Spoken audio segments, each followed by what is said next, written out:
Yung likod na yun yung mga taniman naman. So ayan, palapit na yung mga baboy din. Yun yung binigay natin pagkain sa kanila kanina. So ayan, magandang araw po. Andito tayo sa bahay ng kambingan. So ito ang araw-araw natin ginagawa dito. Nililinis natin yung bahay ng kambing kasi nakakasama rin sa mga kambing natin na tumitira sa bahayan nila na andun kasama rin nila yung mga dumi nila habang natutulog dahil ayun ay isa rin sa nagkukos ng sakit nila dahil dun sa tinatawag nilang ammonia. No, kaya kailangan nating linisin palagi yung bahayan ng kambing natin, lalo na pag dumadami yung kambing. So mas dumadami rin yung dumi, no? So mas marami silang tumitira.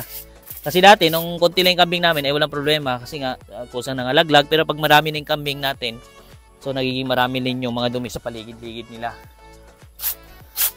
At dito, naglagay din tayo nito. Ito ay may asin. No, may asin ito. Maganda rin ito kung may molasses na dinidilaan nila. Itong kawayan natin. Ayan, para sa minerals na nakuha din nila mula dun sa asin, sa molasses. At saka binubutasan na yan para kung tumutulo yung katas nung nilagay natin. No, tapos nainom sila, may tubigan tayo nilalagay dito. Yan yung ating kuan. Pinapalitan din natin lagi ng tubig yan.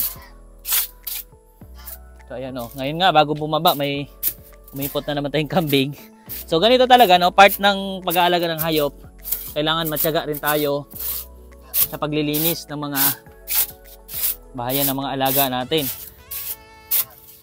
Ang mga kambing naman namin dito, umaakyat lang yan dito pag tag-ulan or kapag umuwi na sila sa gabi. Yan. Mahalaga na malinis nating maigi.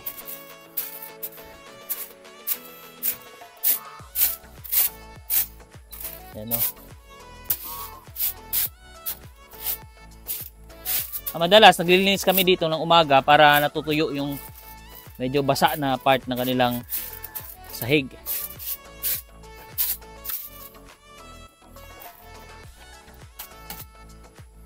Dito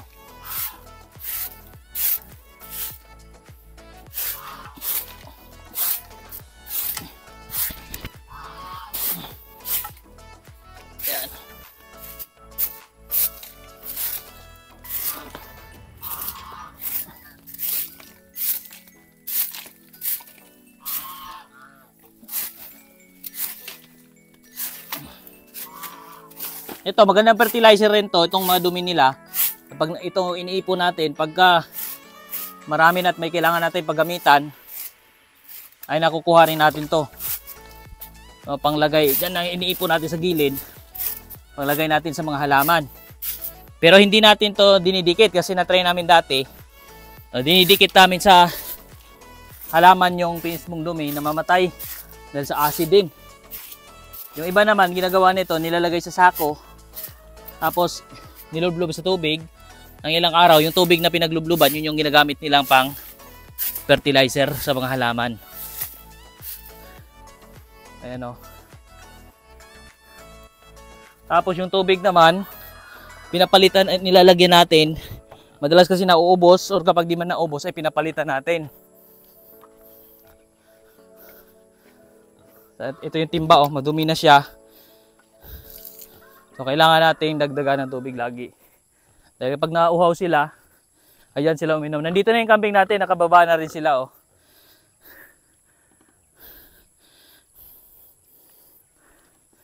Bumababa rin yung kambing natin pagka naglilinis or kapag ganitong oras na. Medyo makulimlim lang ngayon dito sa lugar namin, kaya yung mga kambing natin medyo matagal silang lumalabas. No, at sila naman ay mahingain dyan ng mga damo, mga insekto na nasa, ay mga insects naman kinakain ng mga alaga nating baboy. No, kaya may baboy rin kami dito sa loob ng ranging area. Actually medyo malawak rin tong ranging area natin sa mga alaga. So ito na yung tubig. Ito tubig lang talaga siya, pinupuno ko lang at nilalagay dito. At yan, kusa na rin lang iniinuman yan. Degree po itong ano na to, no, pero hindi na nila kailangan i-gripo yan. So ito naman yung ating, ito yung part ng ranging area natin. No, so ayan, mula doon nilambat namin ng hog wire, no, papunta yan doon hanggang sa yan, diretso na yan doon pababa Tapos yan, paikot yan. Which is dito ngayon, na daming damo din. No, kaya dito muna natin pinapakawalan itong mga kambing natin. Actually dati, puro baboy nilalagay namin. Tapos minsan kambing, nilalagay natin yung kambing. Tapos minsan naman, nililipat-lipat din natin yung kambing ng part doon. Minsan sa kabilang side naman. Doon sa may mga pabuhan, mga manukan. No? So, yun yung ating paraan dito para hindi masobrahan sa pagkain ng mga damo na wala nang tutubo. So, nililipat-lipat din natin yung alaga. Lalo na kapag yung mga kambing namin ay mga anak na, no, kasi yun inobserbahan din natin. No, nakikita naman natin doon sa dede ng kambing kung talagang parang mga anak na sila. No, so inililipat namin yan. Hindi namin sinasama dito sa mga baboy, no, kasi delikado rin na yung anak. Baka mapagtripan ng mga alagang baboy natin. So since may mga baboy na nilalagay tayo dito sa pre-range area natin. No, so yun yung aming ginagawang paraan din. So ngayon, no, sa ganitong oras, yung mga kambing natin ay naglalakad na rin sila kung saan-saan nilang gusto kumain. No? Ayan, tulad niyan. So, yung ibang kambing nandun. Yung mga baboy ay ganun din. Ayan, pakita ko lang sa inyo itong ibang area dito. May part din dito na pababa. Na kung saan nandun, marami pa rin mga damuhan. No, kaya't naisip natin na pagsamahin pa rin yung mga baboy at kambing dito. No, dahil malawak-lawak din naman to. Tulad nun, yung mga baboy nandun sa unahan, no, yung mga kambing nandyan. At kung mapansin nyo, ito dating damuhan to. Yung ilalim ng damuhan na yan, binubungkal ng mga baboy. No? Kasi yung mga baboy ang kumakain ng mga insects dito. Tapos yung mga kambing naman ang kumakain ng mga damo. At yung mga baboy minsan kumakain din yan ng mga damo-damo dyan. Lalo na kapag pag nagmimerienda sila or kulang yung kanilang nakain, no, ay makainin niya sila dito ng mga damo-damo. So yan yung kambing natin. Yung iba na may nandito. Yung baboy na may nandoon. Yung group ng mga pigs andun sa unahan. Ayun o. Andun yung mga group ng pigs natin.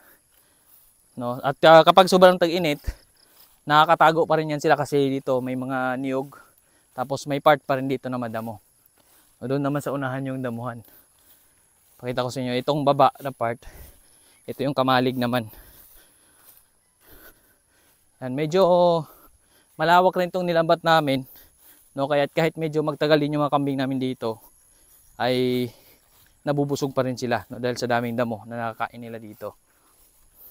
Kahit na magparami pa tayo ng kambing dito, kahit mga 30 to 50 kambing, siguro ay kakayanin pa nila. No, actually, bukod dito sa pre-range area natin, may naka-ready rin kami na pagkuhanan ng pagkain in case nakapusin.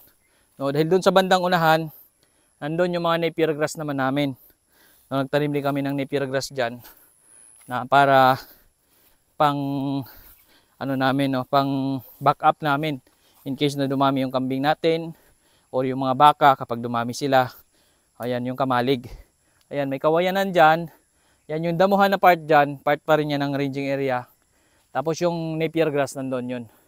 Yun yung mga napier grass natin, mga saging, kangkungan, nandyan banda. No, dyan tayo kumukuha ng pagkain ng mga alaga din.